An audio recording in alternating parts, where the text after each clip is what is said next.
bear scares, 2 in one day, one at an elementary school. We were just in the cafeteria. He jumped the fence, then he ran right past the cops. The other near a college, both with dramatic endings. 3 feet. And good evening. Thank you very much for being with us, everybody. I'm Steve Dunn. And I'm Deborah Knapp. We have live team coverage of today's bear scares, starting with K2's Bob High live in Tualatin, where wildlife officers trapped one of the animals in a tree. Bob? That's right, Deb. It ended up being part of the plan. They didn't want that bear here in the neighborhood and up 50 feet in that fir tree you see behind me here. But in the end, it was the only way they could finally get close enough to capture that bear. Imagine waking up at 6:30 in the morning and seeing this. 200 pounds of black bear roaming through your backyard field. I'm liking it. Kids at nearby Tualatin Elementary School were kept indoors with classes delayed several hours, then canceled. Very close. Too close? No, not at all. Cops kept the bear from leaving the field using sirens on their police cruisers.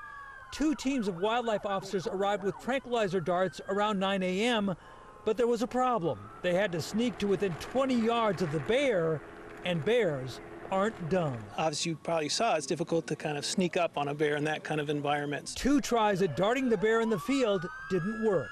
Around 10:30, they decided to let it head for a nearby neighborhood, hoping it would climb a tree.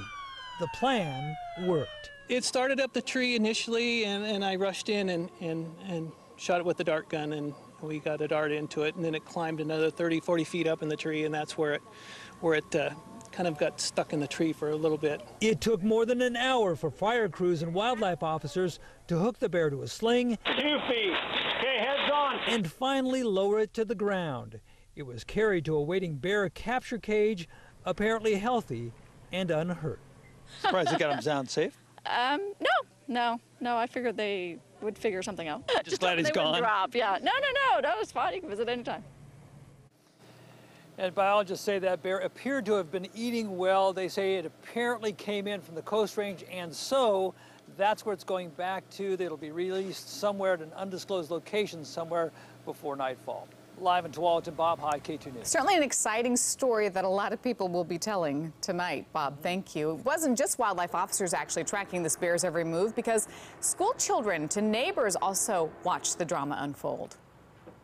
It's really kind of scary to realize that this thing is on the loose. There's cops in every corner, so that's good, you know. They're watching out for everybody else.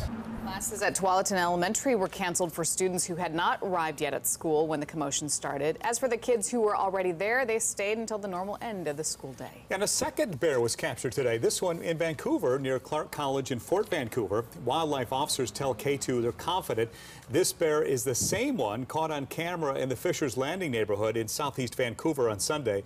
They cornered the 70-pound bear up a tree this morning and then tranquilized it.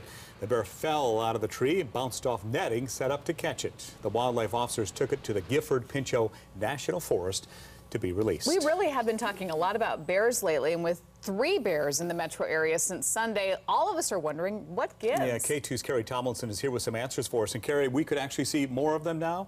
Well, yes, that is possible. The experts say bears are on the move, possibly coming through green spaces in the Portland metro area. For example, Forest Park can be like a corridor, like I-5 for wild animals. The bears, they say, are looking for food that may not be so plentiful right now, thanks to too much wet weather. Now, these black bears at the Oregon Zoo in southwest Portland are snacking on green shoots on trees.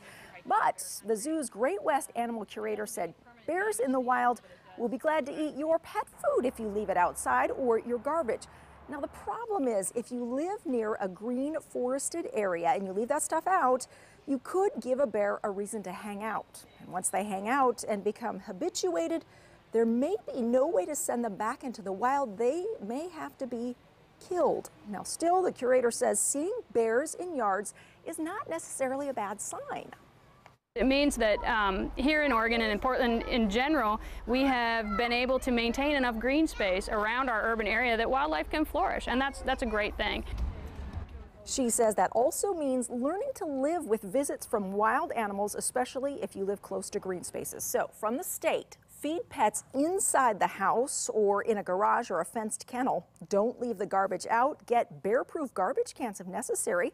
Put up electric fences to keep bears out of compost, gardens, orchards, and berries. And speaking of that compost, do not compost meat and bones, grease, dairy products, and fruit if you don't want bears around. Now, you may know, of course, you would never feed bears on purpose, but leaving this stuff out can mean you're accidentally feeding the bears, leading to that same problem of bears hanging out and getting too habituated. Not good for anybody. We do live in such a beautiful natural environment, but keeping those tips in mind, good idea. Exactly, and they say even if you don't live near a forested area where there might be bears, you can follow these tips and not get coyotes and raccoons, which could also cause problems. I don't think I've seen so many bear stories in all my years. I haven't either. Just back to back to back. Thank You're you, the Carrie. bear.